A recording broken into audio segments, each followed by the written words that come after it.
Hello everyone, good evening. आप सभी का ई-ग्राम चैनल पे स्वागत है। हम जो आपके लिए एमसीक्यू सीरीज लेकर आते हैं डेली 9 बजे पॉलिटी का, वो आज हम सेट 5 लेके आए हैं। इससे पहले बीच में 3-4 दिन का गैप हो गया था, तो उसके लिए हम माफ़ी चाहते हैं क्योंकि मेरा तबीयत बहुत ज़्यादा ख़राब था। बट अब आपके लिए डेली एमसीक्यू का सीरीज रहेगा। आज हम लोग स्टार्ट करते हैं सेट 5। 30-30 क्वेश्चन का आपका सेट है जो आप अच्छे से बनाओगे और इससे आपका पूरा पॉलिटी रिवीजन हो जाएगा। तो चलिए स्टार्ट करते हैं। पहला, under which article of the constitution are the cultural and educational rights are granted. सांस्कृतिक और शैक्षणिक अधिकार किस अनुच्छेद के तहत दिए गए हैं? तो ये है आपका 29 और 30। अनुच्छेद 29 और 30 में आपको क्या है? Cultural rights. ठीक है, कल्चरल और एजुकेशनल राइट्स माइनॉरिटीज के लिए ये सब इसमें दिया हुआ है। ये कौन से में है? आर्टिकल 29 एंड 30 में। अगला question, which of the following is not specially mention in article 19 of the constitution. अनुच्छेद 19 में किसका उल्लेख नहीं है? Freedom of speech and expression बिल्कुल है। Freedom to assemble peacefully without arms बिल्कुल है। फ्रीडम टू मूव फ्रीली बिल्कुल है। Freedom to of the press, freedom of the press जो है ये मेंशन नहीं है। फ्रीडम प्रेस की स्वतंत्रता जो है वो मेंशन नहीं है, इसलिए आंसर क्या हो गया? डी। देखो, फ्रीडम ऑफ प्रेस को सुप्रीम कोर्ट डिफरेंट जजमेंट में ये बोला है कि ये फंडामेंटल राइट के अंडर में आएगा, बट ये मेंशन नहीं है। ये फंडामेंटल राइट किस में आएगा? यहाँ पे आएगा, freedom of press, freedom of speech and expression में आएगा। ठीक है ना, ये सुप्रीम कोर्ट का स्टेटमेंट है कि ये आएगा, बट ये एक्सप्लिसिटली मेंशन नहीं है। अगला देखते हैं, right to constitutional remedies. Constitutional remedy जो है संवैधानिक उपचार, कॉन्स्टिट्यूशनल रेमेडी किस में है? ये क्या है? ये हमारा फंडामेंटल राइट है।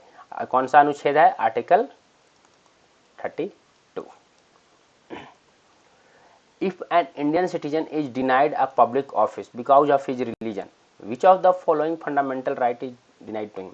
अगर किसी को धर्म के आधार पे नौकरी से नहीं दिया जाता, सरकारी नौकरी नहीं, तो कौन सा उसका? तो उसका क्या हो जाएगा? उसका राइट टू इक्वलिटी जो है ये हैम्पर होगा। आप आर्टिकल 16 में क्या है? No discrimination only of religion, race, caste, sex, gender, ये सब के आधार पे आपको कोई डिस्क्रिमिनेशन नहीं करना है। ठीक है ना, तो ये रिलीजन इसी में है, तो ये आपका क्या हो जाएगा? राइट टू इक्वलिटी में ये होता है। अगला, fundamental freedoms under article 19 are suspended during emergency caused by. अनुच्छेद 19 में जो फंडामेंटल राइट्स हैं उसे सस्पेंड कर दिया जाता है। कब? जब इमरजेंसी लगता है, और इमरजेंसी किस कारण से लगता है? वार और एक्सटर्नल एग्रेशन। किस कारण से? वार और एक्सटर्नल एग्रेशन, युद्ध या बाहरी कारण से। जैसे कि आपको याद होगा आर्टिकल 358, ठीक है, आर्टिकल 358 और आर्टिकल 359, ठीक है ना। ये दोनों क्या है? आर्टिकल 358 में क्या है? इमरजेंसी के दौरान आर्टिकल 19 जो है, आर्टिकल 19 अपने आप क्या हो जाएगा? सस्पेंड हो जाएगा, ऑटोमेटिकली सस्पेंड हो जाएगा। ठीक है, सस्पेंड हो जाएगा। कब? किस कंडीशन में? एक्सटर्नल वार और एग्रेशन। बाकी सारे फंडामेंटल राइट्स जो हैं वो किसके अंडर में है? सस्पेंशन किसके अंडर में है? आर्टिकल 359 में, वो भी प्रेसिडेंट के स्पेसिफिक मेंशन पे। प्रेसिडेंट के जो स्पेसिफिक मेंशन होगा, प्रेसिडेंट जिस फंडामेंटल राइट को चाहेंगे उसी को वो सस्पेंड कर सकते हैं। ये है आपका आर्टिकल 359 में, और ये है आपका आर्टिकल 358 में। आर्टिकल इमरजेंसी का प्रोविजन कितना से कितना तक है? आर्टिकल 352 से आर्टिकल 360 तक।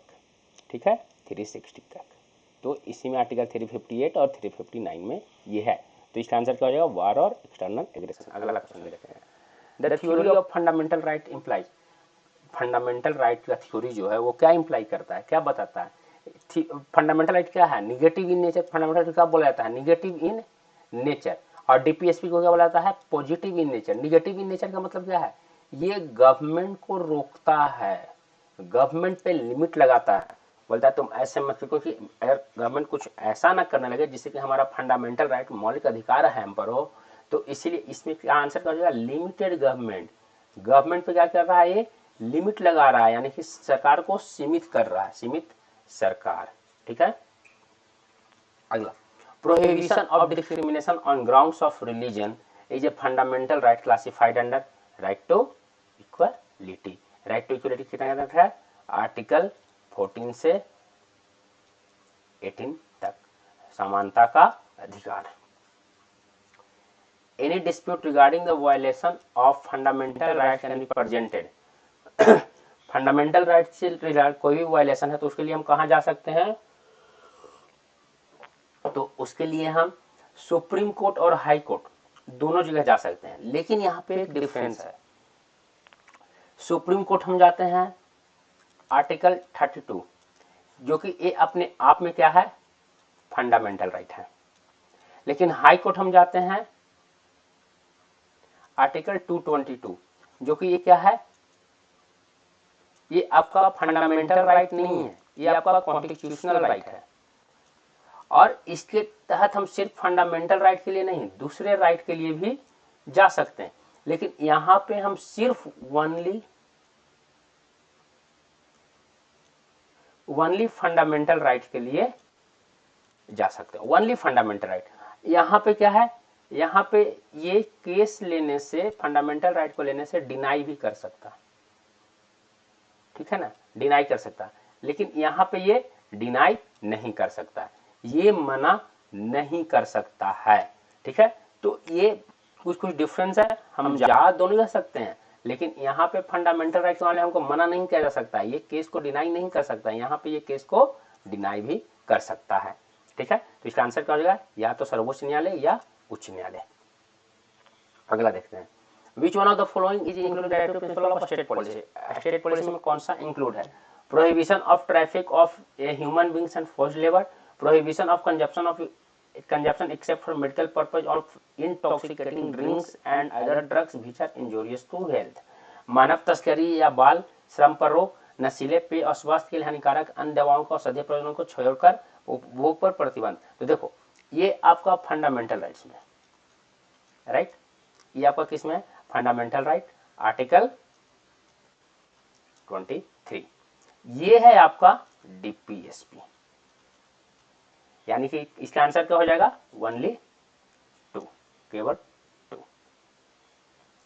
Indian constitution recognize minorities on the basis of, हमारे यहाँ मेनली माइनॉरिटीज को रिलीजन के बेसिस पे रिकॉग्नाइज किया जाता है, धर्म के बेसिस पे रिकॉग्नाइज किया जाता है। The fundamental individuals are, fundamental individuals कौन है, तो limited to the state action only, केवल राज्य की कार्रवाई तक सीमित नहीं, mean to protect person against the conduct of private person, बिल्कुल प्राइवेट पर्सन को भी प्रोटेक्ट किया जाएगा, means to protect person against the police, बिल्कुल। तो इसका तीनों हो जाएगा, उपरोक्त सभी सही हैं, राज्य को भी रोकना है, प्राइवेट पर्सन को भी रोकना है, पुलिस सेक्शन को भी रोकना है।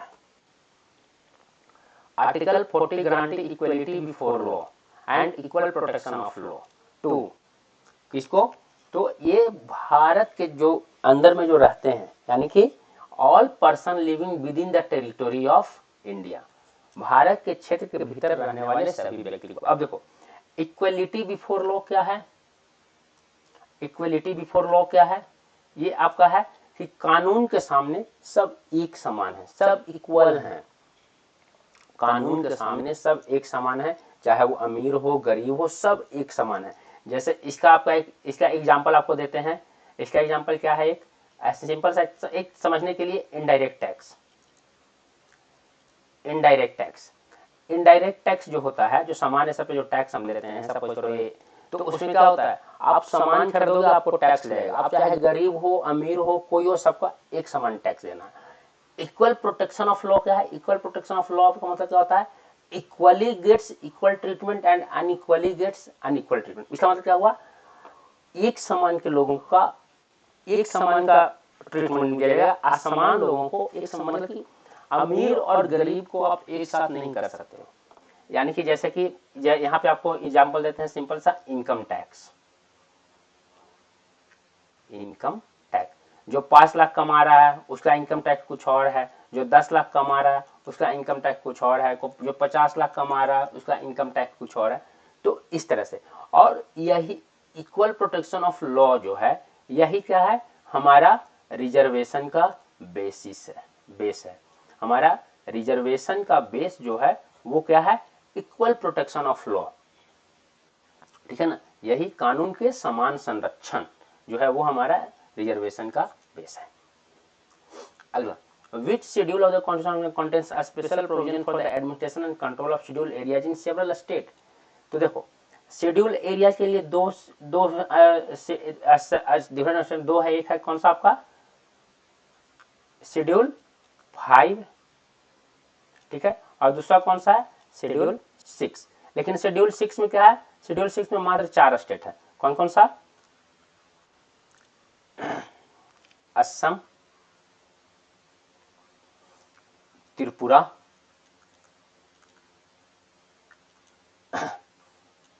मणिपुर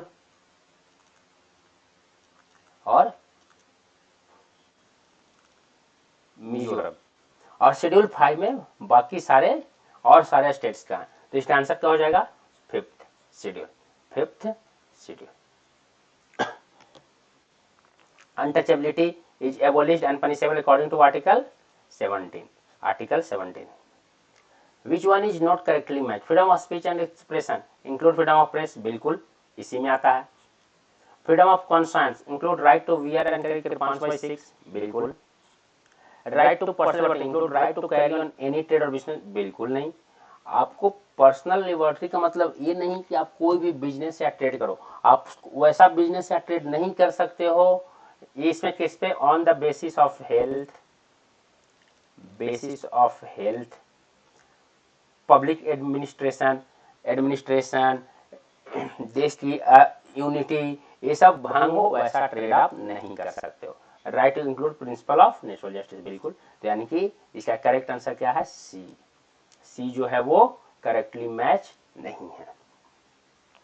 अगला देखो, as far as armed forces are concerned the fundamental rights granted under article 14 and 19 of constitution are not available at all, available to armed force but not to the force, available only at the discretion of the chief of the army staff, available when law made by parliament।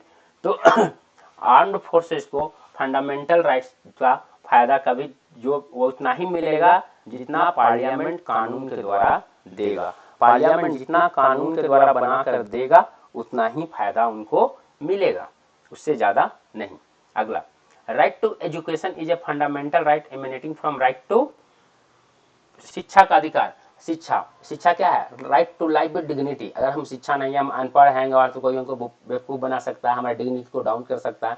यानी कि किस related हो गया, article 21, हमारे article 21, life and personal liberty under article 21, ये आपका 21 से अनुच्छेद 21 से रिलेटेड है। अगला, the constitution names our country as, हमारे संविधान में हमारा नाम कर India, that is Bharat, India that is Bharat.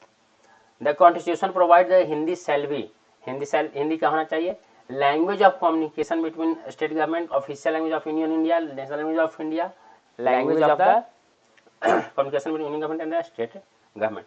तो इसका क्या है, इसका आंसर क्या है, इसका आंसर है भारत संघ की आधिकारिक भाषा, official language of the union of India बोला गया था हिंदी को। What is the minimum permissible age for employment in any factory or mine? कितना है, 14 years, 14 years। अगला, which of the following is not condition for becoming citizen of India?